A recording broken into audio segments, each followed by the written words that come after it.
Fidèles téléspectateurs des Congo Millennium, mais bonjour et bienvenue dans votre nouveau numéro de Qu'une réalité. Qu'une réalité, votre émission qui vous donne toute la réalité de Kinshasa. Qu'une réalité, votre émission qui vous explique en tout détail tout ce qui se passe à Kinshasa. Tous nous connaissons ce qui s'est passé à Brazzaville. Nous avons connu des viols. Nous avons connu de massacres, nous avons connu de massacres et de menaces que nous ne savons pas parfois détailler. Il y a de nos confrères, nos amis, journalistes, nos frères de la famille, nos camarades, Oyo Bazalaki Nangambu ya Brazzaville, ils ont connu Makambu Ebele Ndenge, Mingi Bazalaki violé, Mingi Babetamaki, même des journalistes, tout le monde Bazalaki Nangamba à Brazzaville a connu une situation moko difficile. Et si je connais la situation, ils ont été expulsés à Kinshasa. Mais vous connaissez ce qui se passe ici au pays. Retourne à Kinshasa, il n'y a pas eu une bonne suite. Il y a eu des promesses sur promesses, mais jusqu'à présent, la situation continue à s'empirer. Pour d'autres personnes, surtout la communauté internationale, Brazzaville, mais expulsé qui déjà qui servi. Cependant, jusqu'à présent, nos amis, nos frères, nos camarades expulsés témoignent en noir sur blanc que ils ont reçu 18 000 francs congolais par personne. Même je ne sais pas encore qu'est-ce que ça représentait cette somme d'argent. Nous sommes là présents avec nos amis expulsés. Il y a des enfants, il y a le parent, il y a le jeune et surtout ce qui nous étonne, il y a aussi deux intellectuels parmi nos frères. Mais regardez la vie au bazo mené. Basiazemi, bazo botawa, bana bazo tangate, nako monopolisé malobate. Je suis là sur terrain et vous allez le découvrir. Nazana moko lisusu parmi membres de l'organisation, c'est-à-dire ils se sont structurés à un groupe, ils ont un président, un vice-président, un secrétaire pour dire tout un comité. Pour la cause de leurs amis, bien que la suite n'est pas toujours favorable. Bonjour Ndeko Soko Poussana Oloba. Bonjour Ndeko. Ah oui, bonjour. Kombo nani? Bon, Kombo nanga Bofangi Jean-Pierre. Oui, tokutani na yo awa na maison liboso ya maison communale ya Kinshasa, plus précisément liboso ya stade Cardinal Malula. Na quand il y a expulsé à Brazzaville, il y a biso et salami nengini ni petit siko bato baso ka mo komo na présence tabino devant le stade Cardinal Malula, il bato baso ye ba été si bozonga si ba pesa bino mbongo tout ça. Qu'est-ce qui se passe au juste ici? Pour moi, situation ça passe. Refoulement tout le monde qui na Brazzaville, refoulement est trop brutal et n'attend au Toyaki on a perdu tout. Donc Toyaki m'a beaucoup pamba. Et depuis Toyaki, Tozalaki gouvernement qui sont en charge tokende qui na site ya Maluku. Parce que awana comme site d'accueil Zalaki na commune à Kinshasa bazwaki biso kuna pour que ba pesa biso mo ba moyen afin que toko se retrouver. Bato o bakenda ki intérieur bakokai ko kenda intérieur oui gouvernement sala bakenda ba intérieur mais biso bato a Kinshasa tozaki recensé comme les sans adresse et le tozaki na ba moyen te gouvernement le 2 août bazwaki biso na ba biso ko pesa biso que non bato bozoko ta biso ba pesa biso ba moyen o ko permettre biso toko ka kozwa bandako et na moment tozokota na biso ba biso yaki tozokota na ba biso bazopesa biso que non avant kota na ba pesa enveloppe il faut okota de na biso na famille na yo. Et par famille, bah, pèse 18 000 francs congolais. 18 000 francs congolais, il y a transport, il y a combien la sucré, il y a combien la masangato, il y a combien? Non, 18 000 francs congolais, ils ont qui na muta kende ko lukanda kwa 18 000 francs. A lukanda ko ya ko futela na 18 000 francs, batala ki nombre ya bana to ndenge nini? Non, 18 000 francs congolais qui par famille, même aux alliés 10 personnes na kati ya famille ba pèse bino. Ata boza 20, boza 30, 40, 18 000 francs congolais.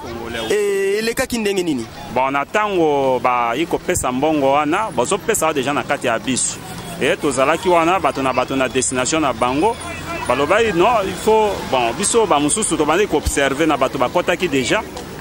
bon to mona ke bazo pesa réellement 18 000 francs congolais et parfois soko vérifier ngo bien te ko za même 15 000 francs congolais au lieu de 18 000 ba dégrener lisusu bazo dégrener même maison qui t'a bande ko balanda Congo Millennium essaye loko esengote ezelo kapasi ko tala baimboka ba étranger ce sont des Congolais. Mais vous allez découvrir la suite. 18 000 francs congolais au côté pour Okende Wapi. Au Zonda Kokufutela, il y a combien na commune nini na Kinshasa et la moto?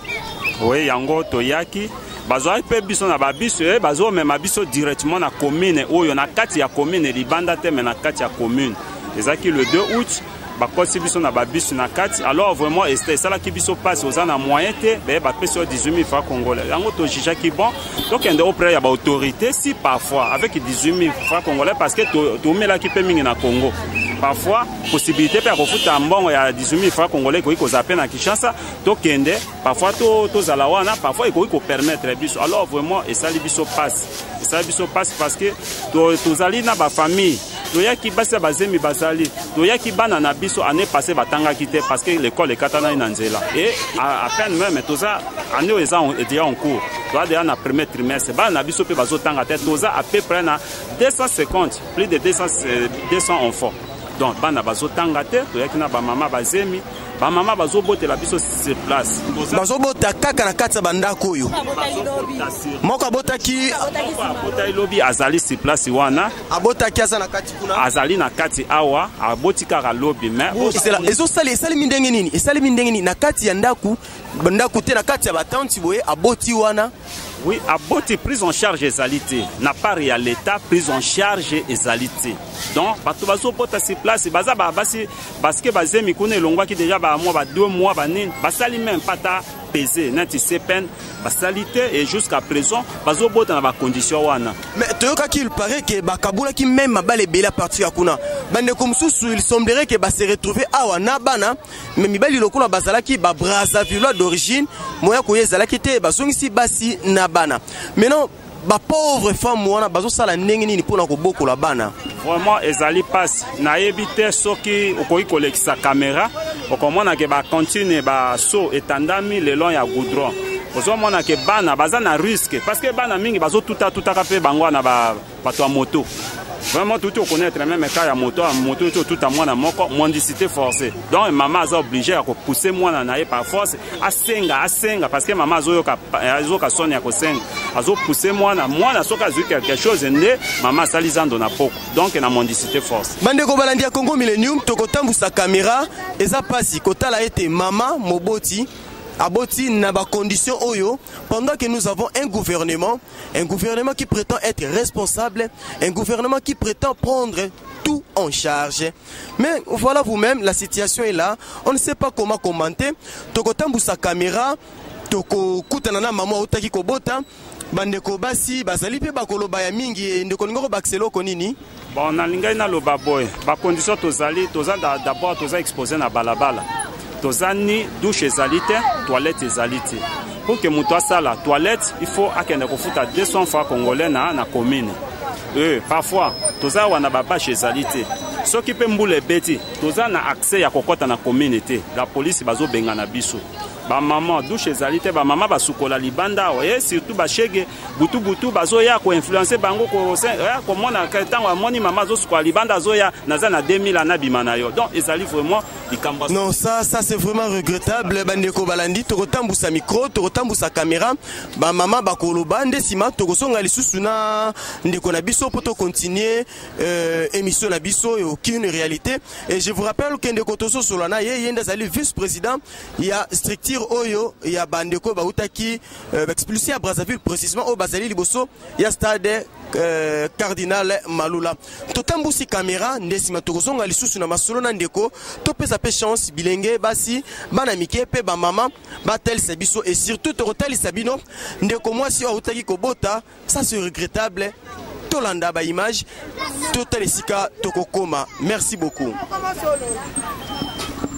tikano kaka faut arrêter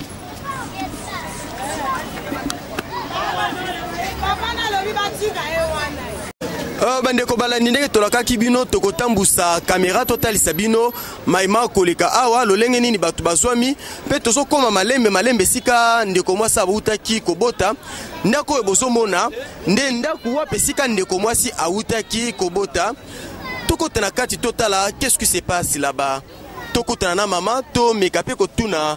mituna na mwa molai mbote mama soko koyi kotombola moustiquaire poto beta moi lisolo mbote mama mbote papa oui mama outi kobota tokuti ona ba condition o tokuti na kati ya batante oyo yebisa biso ezoleka ndenge nini vi na kati awa papa awa vi aka pasi depuis tokomi pe awa assistance pe ya te eloko moko pe te tovandi ka boye tozezela président gouvernement basunga biso afin que toleka na kolongola awa so basungi biso te moyen ya te bakaniveau ya awa bamvula bamalade donc toaka boye même ngai on a tikobota kaka donc oboti kaka na kati awa kaka na kati awa papa na se mvula mvula ekoti ti awa donc babotinga ka mwa place ya muke oyo pendant que yo zo bota na kati ya tente oyo mvula ezonoka na boti awa na se mvula na kati awa maye o débordé ekoti même ti awa babotinga mwa parti moko ya muke oyo etikalaki kotoyo maintenant bakonza mboka bazoloba nini ntango bazomona nyonso ezosalema na motindo oyo papa wana biso toyebi te. Est-ce que si bo sala moyen koluka kokutana na bango bato basalaka ba démarche mais toyoka qu'il paraîtrait que mbongo moko ebimaki ya makasi à part ba 18 000 francs wana na libanda bakonzi balobi ete si bapesa mbongo si bazongisa bino mais tozokamba kokuta bino kaka na ba situation oya modèle oyo papa biso tomoni eloko moko te ata pata tojwa na biso te tomoni pe mutu moko ayo kopesa biso mbongo te so bapesa biso mbongo kasi tokovanda wate mais oyebi ke ba ONG pe ebele bazokende libanda ya mboka kosenga misolo na kombo na bino wana nga nayebi te wana peut-être baprésida bato bayebi sikoyo nini yo kosenga na bato nyonso baza libanda parce que nga nakanisi soki kosunga bino ezosenga mosungi to mutu nyonso malamu aya ye moko epa na bino sans koleka pa ya bato mosusu nini yo koloba na bato nyonso baza libanda oyo bakoki kosunga bino facilement mpona bato bakoki kosunga biso mpona ngai na opréféré bayaka bango moko numéro ya telefoni na yo pe kosala malamu mama po outi kobota mwana za mukie esengeli na biso mingi makasi kobatela bomo ya mwana moto nyonso akosepela kosunga yo akobenga yo na numéro ya telefoni nini numéro ya telefoni papa kopesa numéro oui numéro ya telefoni ezali bakopesa kuna ezali ok merci tokozwa numéro ya telefone ya mboye teto longwa awa liloba suka nini lobi mpona mokola lelo mpona bakonzi to bato nyonso ya mitima malamu liloba na lobi ona koloba mpona lelo bakonzi batalela biso likambo oyo basunga biso toali bana mboka balongola biso bisiko tovandi eyali bien te merci mingi mama merci papa mpona maloba merci oui bandeko wana touti kobima na kati ya ndako wapesika mama na biso autaki kobota kasi tokotambusa lisusu mwa bilili makasi totala bandako lolenge nini ezaleli na etani nezaleli pe tokotuna tuna mwa mituna bandeko bayebisa biso bazovivre ndenge nini mbote ndeko mbote papa tikana tokuti opoza awa parmi bandeko bazalaki expulsé na Brazzaville yebisa biso bokomi pendant mbula boni déjà depuis boye comme dans les lots, les 7 bosali déjà 7 mois. Na 7 mois on a bosali nini ya malamu to bakonza mboka si baye kosala pona bino. Bakonza mboka yesa se loro moko te. Baye kotala biso te, ate loro moko bakonza mboka to monte banato ye c'est peut-être bakasa ke to za be étranger mais to za be étranger to za bana mboka oyo. To be étranger te to za bana mboka. Mais to kutika bosu botie ba sachet bokangi na banzete bozo la ndenge nini na période oyo ya mvula. Boso to kangi banzete te to kangi bosu ko moi mvula. Donc c'est une fois les deux titres de la part na kata mai mai ezoko fina kata wana kuna mwana wana mai mbema yako kimezate soto kimi na commune ko ni ba benga na biso ata bana soso ba kimi na kina na bana na commune ba ko koma kuna te ba benga na bana mai to kimi la kuna ezate to pola kaka wana mvula na mo ka libanda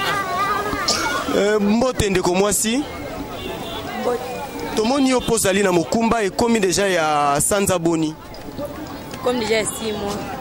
Yo pe ozolala kaka wana kati ya batante na olala kaka libanda. Est-ce que depuis mokumba ebandaki si osali déjà maternité obandi déjà kokende kilo te nante maintenant ozobonga mandenge nini mpona kobota mwana oya yo mbongo ezate nini yo kosenga na bakonzi mboka to bato mitima malamu o baza kolanda biso siko en direct ya Congo Millennium azosenga na bango kaba ya kolongola biso abalukila biso basolution. Ok, merci Ndeko. Bandeko Balanda Congo Millennium, Tolobaki, les lots Tokolaksabino en exclusivité, ce qui se passe à Kinshasa. Et nous disons toujours qu'une réalité. Voici la réalité de Kinshasa. Parmi que Baninga Moussous Basana Gombe, Bazoli Alikolo Bamesa, Bazola la Kitoko, et bana na bango bazo kendo sala ba ambiance na bambongo ya ebele bele bande ko ebele awa bazo nyokwama on dirait bapaya pendant que baza na kati ya mboka na bango mbote ndeko tokuti ope ndeko awa parmi ba expulsé à Brazzaville yebisa biso bosali déjà mbula boni depuis bozonga ki awa na Kinshasa pe esika oyo tosali 6 mois yango 7 mois yango tokenda wa tozali banda to souffrir. Maintenant boso vivre ndenge nini na libanda boye portité mérité ba kanga kaka ba sachet na banzete tozo vivre kaka boye so mvule ye to pola kaka libanda eloko ya kolala ezate to vivre kaka bongo banine l'état asala makasi aya longola biso place. Ok, merci mingi ndeko. Merci mingi na liloba. Oui, na moni pe ndeko azana likambu mususa ko bakisa yenda zali vice-président ya structure oya bandeko bazalaki bautaki Brazzaville. Moi liloba ko bakisa zali. Bon papa na ngena loba boye papa oyo moni mopanzi na nga soko ikotala ye. Ye to yaki na mwasi na ye. Sundoli mwana awa déjà ya asundola ki mwana ya bébé il y a 1 mois et demi mais mwana maintenant azokoma 4 mois tala santé ya mwana basundola ki na mwana ya 1 mois et demi akatisaki na ye mama tikali na ngambo ya Brazzaville non asundoli awa ok mama sikoyo akenda wapi oui akenda destination Nkonya Monica mwana alingaki akufa vu que passe moi amona ki passe makasi amoni na komona liwa mwana ngate akena ikabwa disparaître mwana même à part moi quelques gens de bonne volonté parce que là moi ba amili qui moi ba Alain vraiment ils allaient pas si moi na même azar santé za malamu te moi na 4 mois tala état zali tozo monaka mingi bato baso tambulaka awa bazo ya na bilili mingi to revana na TV totali bato bakendaki kotika sakombia loso bato bakendaki kotika sakomba sukali eza banani pezo uta mingi wapi bon ba nene tozo so wana ezali bato ya bonne volonté et mingi ba se présentaka te bakoki koya baye na pasi bazomona ke bandeko na bango bazo souffrir baloba mingi toza na possibilité ya kolongola bino te mais kopona ko compatir na bino ensemble moi loso et loso wana pende ezobikisa biso parce que nous n'avons aucun revenu oyo ekoki koleisa biso nayebi ke moto aliaka mokolo na mokolo mais loso bango bazopesa biso vraiment yango mpe ntango mosusu moto ezosala ketokoka kovivre nde tozovivre. Merci mingi ndeko tozoko bakotambusa caméra tozo ba image totala ce qui se passe na kati ya lisanga ya bandeko expulsé ba bassin ba cantine ba sonyon subozo mona itandami lelo ya makadam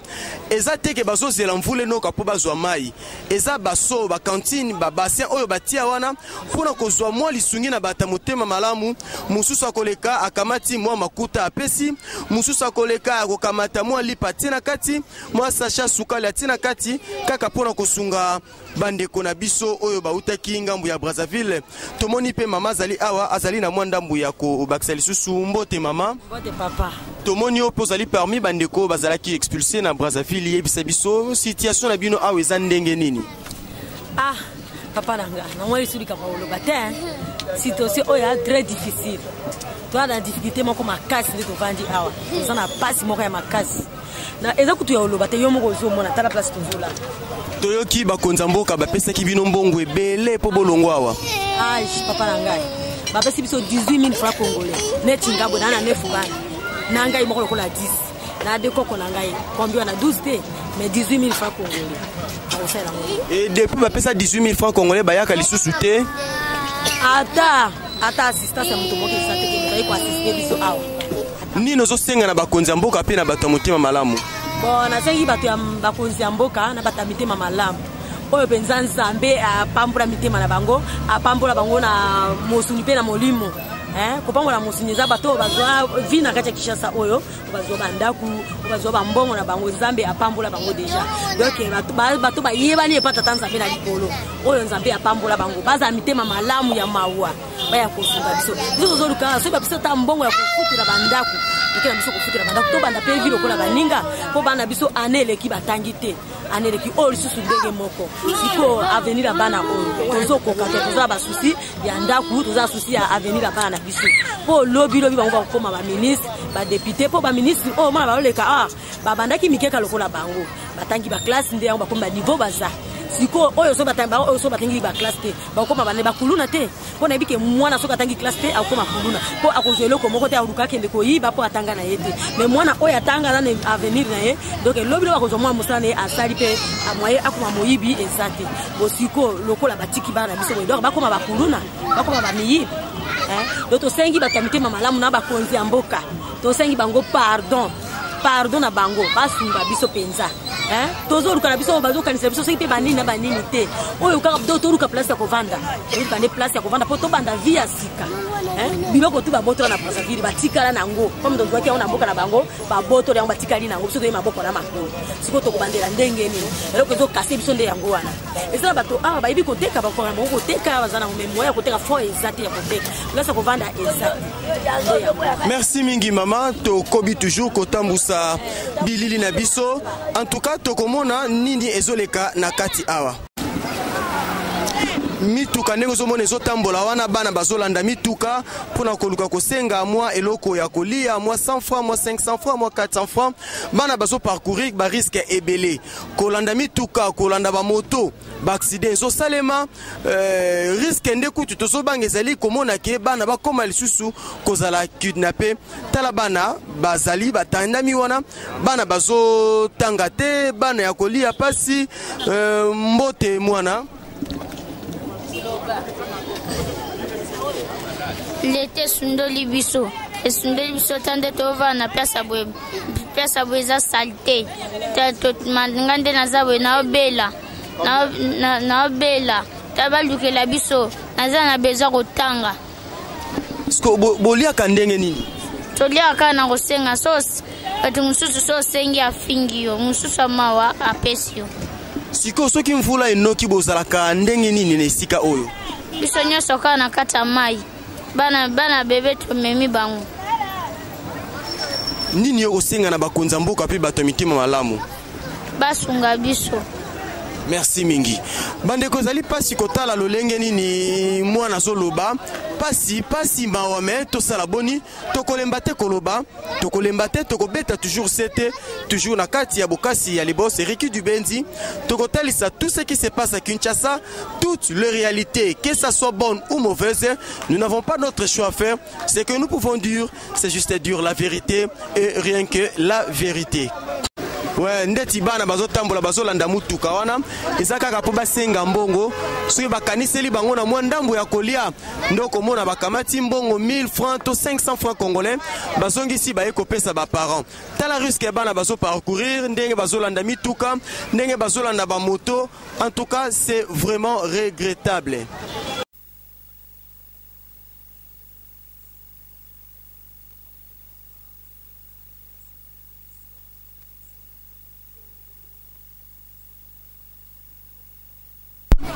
Mbote papa yo pe tokutio awa na kati ya lisanga ya bandeko bazalaki expulsé na Brazzaville talisa biso mwa moke eza koleka ndenge nini awa na liboso ya stade Cardinal Malula papa ezokoleka biso awa boye ezolekela biso likambo ya liboso oyo ezolekela biso makasi bana na biso bazaki kotanga batangaka lisusu te tala ndenge balabala oyo boye ekomika kosenga soki mwana sengi te mama kolia te moya kotangisa bana eza te biso moko tozopoela mvula kakawa bambula ezonokela biso awa boye ezopolisa biso bilamba ezotiola tozosufrir na esika oyo tozali oyo mpe tomoni bandeko basi mosusu baboti kaka na esika oyo bazobota mpe kakawa bana mpe bazozwa mpe bafievre kakawa moto ya kosudiri biso ata na l'hôpital ya zate moto akozwa biso charge azate yango tozotuna bandeko na biso papa na biso ayokela biso mawa alongola biso na esika oyo soki kaka na esika oyo moye kaka te. Ok, merci mbela na bino ekokoma bakonzi ibakoyoka yango en tout cas bandeko tokomi pratiquement na suka ya émission na biso ndenge tolobaka toujours qu'une réalité nous ne faisons que vous présenter le vrai réalité de Kinshasa. Vous avez longtemps entendu parler de l'histoire des expulsés de Brazzaville et voilà la situation au bango bazo vivre bazo lia na pasi la mendicité en outrance baza ko parcourir ba risque d'abord risque ya liwa parce que telepoto balobi après la pluie vient les bons moments. Or ça ce n'est pas le cas à Kinshasa. À Kinshasa après la pluie tout le monde devient Jackie Chan parce que vous êtes censé à sauter. Ce qui biso baito kolala na banda ko tongami malamu. Biso baito kolia biso batuto komela. Kasi tango noso to ko tika te kolela nkolo ba ete kimia penza ezalite. Boni bandeko bazola la libanda. Boni bandeko basangi sika kotia moto et plus grave encore basi azemi ba kobotaka na ba condition ya mabe. Kasi papa vice-président to komi na suka nini yokoki kozala nango ya ko bakisa yambo ete émission na biso esila. Bon, nakoki koloba boyeke non na sengi na bakonzi d'abord bakonzi ya mboka na sengi na bato nyonso ya bonne volonté na sengi na organisme nyonso non gouvernemental donc bakoka pena ba apporter biso aide. Pour moi situation ezali passe donc ezali passe ba condition tozo vivre mutu oyo azali moto humainement parlant akoki ko vivre na ba condition tozo vivre été et mutu akoki ko vivre boy par exemple par un étranger mais na mboka na ye moko mutu akoki ko vivre jamais na ba condition tozo vivre tondimaki te mais oyo tozo vivre déjà ezali passe pona biso vraiment tosengi lisungi que no bazala bato nyonso bazala na mitema malamu envers biso balongola biso na situation oyo tozali. Merci beaucoup Ndekoranga, merci Mongongo na yo pembela na yo ekomi bandeko balandi ya Congo Millennium, mais vous étiez nombreux en train de nous suivre en direct de votre site web www.congomillennium.com. Vous savez, vous avez plutôt suivi qu'une réalité boyoki bambela ya bandeko na biso expulsé à Brazzaville. Ils vivaient là-bas en Brazzaville, ba ki ko connaître situation moko ezalaki difficile et malheureuse. Et bengani bango pour des causes que nous ne maîtrisons pas. Tozaba politicien, moi je ne suis qu'un simple journaliste. Bandeko bazunga ki Kinshasa, vous avez connu situation ngondenge bandaki, ba viol salimaki, bato bakufaki, bato babungisaki, plus grave encore. Ezalaki na bato mususo bakabula ki mabala na bango rien que parce que l'autre partenaire est Brazzaville d'origine. Bazalaki censé à Kokabwana. La suite, les lolis se retrouvent dans leur fief, dans leur propre pays, mais dans une situation exagérément malheureuse. Que dire encore? Nous ne savons pas quoi faire. Tout ce que nous pouvons faire, c'est que population côté les sabino pas si la population parce que beaucoup de gens se disent des conneries sous prétexte que bazoki mbongo belé, bazonga ki na ba famille, mais vous connaissez la réalité avec 18 000 francs congolais. Vous donnez 18 000 francs congolais à une famille de plus de 15 personnes et vous demandez au chef de la famille avec tous ces nombres de rentrer chez lui, je ne sais pas. Avec les 18 000 francs congolais, à foutre à garantie à combien? Allez, Sabana, Naboni, Basia Zemi, Basobotawa, ça c'est vraiment misérable, c'est vraiment malheurable.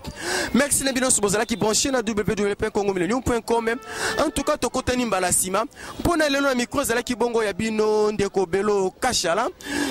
Nangambu ya caméra, Tosunga makina ndeko Olivier Divididi. Quand ceux qui bilili mpe émission OSP Sakibino, dites grand merci à celui qu'on appelle le boss de l'air boss, le boss Rigui Dibendi et sans oublier Papa Désiré Motema ya Mama Beya, la ministre. Mpona lelo tosuka yuana, tokotani Mbalasima, na prochain numéro ya qu'une réalité et bye bye.